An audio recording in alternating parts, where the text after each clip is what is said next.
Are you tired of your games running like slideshows instead of smooth experiences? Well, today we're diving into the world of graphics settings to help you optimize your gaming performance. Whether you're on an older PC or just looking to squeeze a few more FPS out of your rig, we've got you covered. So, let's jump right in. But before we get to the settings, a little bit about the device that we're doing all of these tests on. So this is an Alienware X14 which comes with an RTX 3050 Ti. So by no means is it an older laptop, and it's got a pretty decent GPU as well, but all of the suggestions that we're about to give you have noticeable FPS gains regardless of the machine you're using. So all of it should reflect, and we're actually going to take a look at them live as we go through them. So let's start off.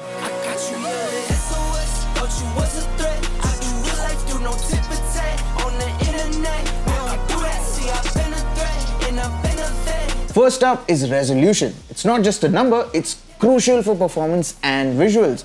Higher resolution means more pixels, which can tank your FPS. Dropping to a lower resolution can actually give you a pretty significant FPS boost, but beware of blurriness. Stick close to your native resolution if possible. For example, this laptop has a native resolution of 1920 by 1080p. So find a balance that's fairly close to your native resolution, like for example 1600 by 900, for a compromise between detail and performance. So actually let's take a look right now. Right now I'm getting approximately 40 FPS on Cyberpunk 2077. This is at 1080p. So I'm going to drop this down to the lower 16:9 aspect ratio resolution, hit apply, and let's take a look at what our FPS is up to now. We were at what, 40 FPS before, and we've instantly gone up to 50, 54, 55 FPS. So before we move on to the next one, I'm actually going to bump the resolution back up again. Now let's talk about upscaling technologies like DLSS and FSR. These use AI to upscale lower resolutions without sacrificing too much detail, unlike traditional resolution drops that we just saw. DLSS is for NVIDIA GPUs, while FSR is for AMD, and there's also RSR as an alternative for AMD users. And these can give you pretty substantial FPS gains if your hardware supports them. So be sure to check your GPU compatibility. So right now we've got AMD's Fidelity FX, which is FSR, running here on quality. Of course, let's say I turn this off entirely. We were at what, 40 FPS before? Wow. We've lost a few FPS, we're down to 34, 35. Now I'm going to turn it on again. It was on before, and you saw that we were getting about 40 FPS, but now let's say I turn it on, and I'm going to move it from, let's say, quality to performance. So we were getting 40 before, let's see what we can get now. Like I was saying before, like how we dropped our resolution, we're getting almost the same FPS despite being at 1080p. So I'm going to pop this back up to quality before we move on. Next up, we have frame generation. Now this is where AI works wonders by creating new frames to boost FPS. It's a game changer if you have the right hardware though. NVIDIA RTX 40 series cards or AMD RX 6000 series and above cards have this feature, potentially doubling your frame rates. Perfect for smoother gameplay in demanding titles. Unfortunately, this is a 3050 Ti, so we don't have access to frame generation. So we'll move on. Shadows. Turn them down for FPS gains, but don't expect much visual difference at lower settings. Ambient occlusion also adds depth. Choose SSAO for performance over HBAO for realism. Reflections. Go for simpler options to save FPS, as screen space reflections can be resource intensive. So let's quickly take a look at all of these shadow options that we have in Cyberpunk 2077 and see how much of a difference they actually make to FPS.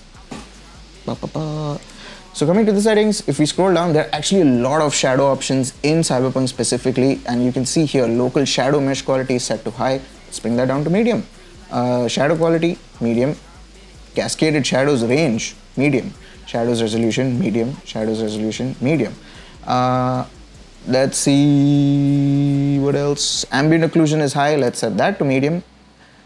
And we also have reflections, so screen space reflections. So Cyberpunk actually uses screen space reflections only. You do not have reflection maps, which is much lighter on systems, and this is something that older games use, but most modern games will end up using screen space reflections, which, while not as intensive as say something like ray tracing, it is still fairly intensive. So we're going to drop that down to medium as well.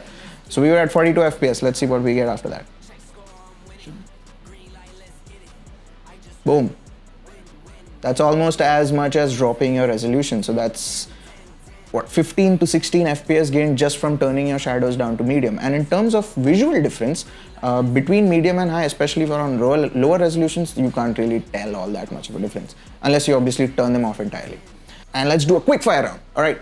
Anti-aliasing smooths jagged edges. Pick the right type for your needs. Effects like motion blur and depth of field are personal preferences but can impact FPS slightly. Most other visual effects such as your lens flare, bloom, etc., all of that fall under this as well.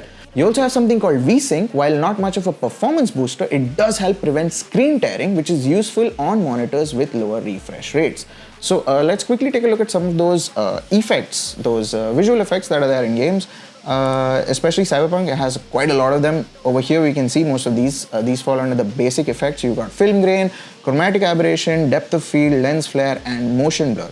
Out of these settings, the most important ones that actually affect your FPS the most are depth of field and motion blur. The rest of them are mostly just visual effects which you can tweak based on your preference. At most you may gain minimal FPS, like maybe 1 FPS per setting. If we like say turn off film grain, chromatic aberration, lens flare. We were at 42 to begin with. Let's see what we can get after that. Actually wait, the shadow settings are still high, aren't they? Hold on. Let me go back to ultra. I apologize. So we're back on ultra and now we're going to turn off those specific settings. Film grain, chromatic aberration, lens flare, apply. What did we get? Nothing. We got nothing. Which, I mean, we got 1 FPS, we got 1 FPS, we got 1 FPS. What I'm saying stands. Minimal effect, you can turn them on or off based on your personal preference. Actually, let's start going higher. But the other effects that I was talking about, depth of field, for example, can have an effect. This causes distant objects to become unfocused, and motion blur is when you're moving around to simulate motion, the edges of your screen start becoming blurred, which does use up extra resources. So if we were to turn these two down as well, we should get more FPS. So as you can see, when we turned off depth of field and motion blur, we managed to get at least 4 more FPS, which, while it may not be significant in this case, if you do have an older system or PC, those few FPS can be significant. Now, we're going to set everything back to ultra and we're going to follow every single tip that we mentioned so far in this video. Let's see how many frames we can get out of the game. And boom, after applying all of the settings that we just spoke about, we've gained nearly 30 FPS. We've gone from 42 to 74, which is nearly double of where we started at. And we didn't even touch all settings in the game. And there you have it, folks, a deep dive, well, not really that deep, into optimizing your gaming experience through graphic settings. Remember, tweaking these settings can mean the difference between a laggy mess and a smooth gaming session. If you found this video helpful, don't forget to like, subscribe, and hit that bell icon for more tech tips and gaming guides. Until next time, keep those frame rates high and your gameplay smooth. We'll see you in the next one. Did I actually say boom 3 times?